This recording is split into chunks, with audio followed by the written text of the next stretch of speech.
The Timberwolves look to regroup at home and bite into this 2-0 deficit, and the Grizzlies and Lakers head back to LA, heads up at one game apiece. And as always, BAM's here to keep you on the winning side of things and that bankroll growing. So make sure to hit that like and subscribe button so you can be on all the action coming out of BAM. Now, as we move into our first matchup, we got the Nuggets and T-Wolves facing off, where we see the Wolves at a slim underdog at +2 on the spread. Now, if the books are going to give you the money line for the Nuggets at -128, I think you got to jump all over that before that number grows.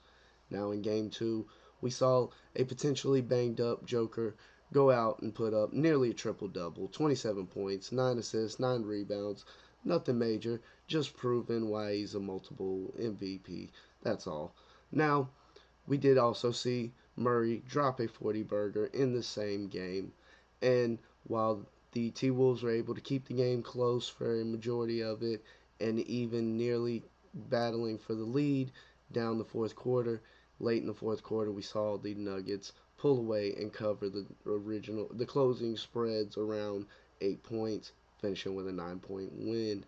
Now, if the Wolves come out and play like they did in game two, even getting 41 points out of Anthony Edwards was not enough, because if anybody can find Karl Anthony Towns, please let me know.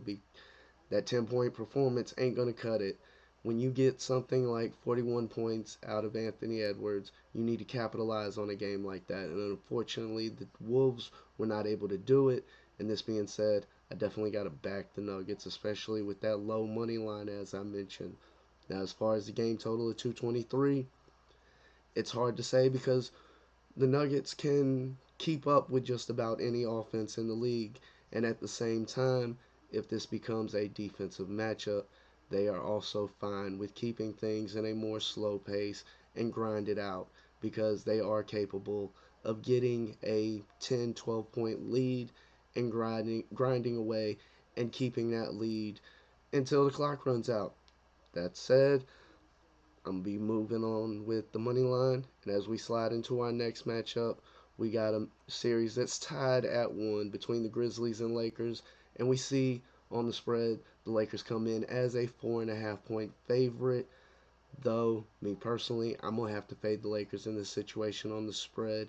Even though we are uncertain about Ja Morant's availability for game 3, the Grizzlies came out and showed in game 2 that unless somebody other than LeBron James steps up for the Lakers, it is going to be a very difficult night for the Lakers to win. LeBron is not the same player that we've seen in the past. Yes, he is still a top player in the NBA. However, he is not the same player that could carry a team throughout the playoffs by himself. And unfortunately, that's what we saw in game 2, where LeBron went out and put up 28 points, but saw almost zero production out of the rest of the offensive starters, and that's not going to cut it.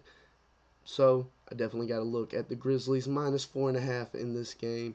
And as far as the game total, it's hard to lean one way or the other, especially given that the Grindhouse Grizzlies like a defensive game, like a slower pace game, and that definitely makes an under very possible, especially with the number at 220. However, if this does loosen up and become a bit of a more running gun style game at portions, we could definitely see that 220 come in threat of an over.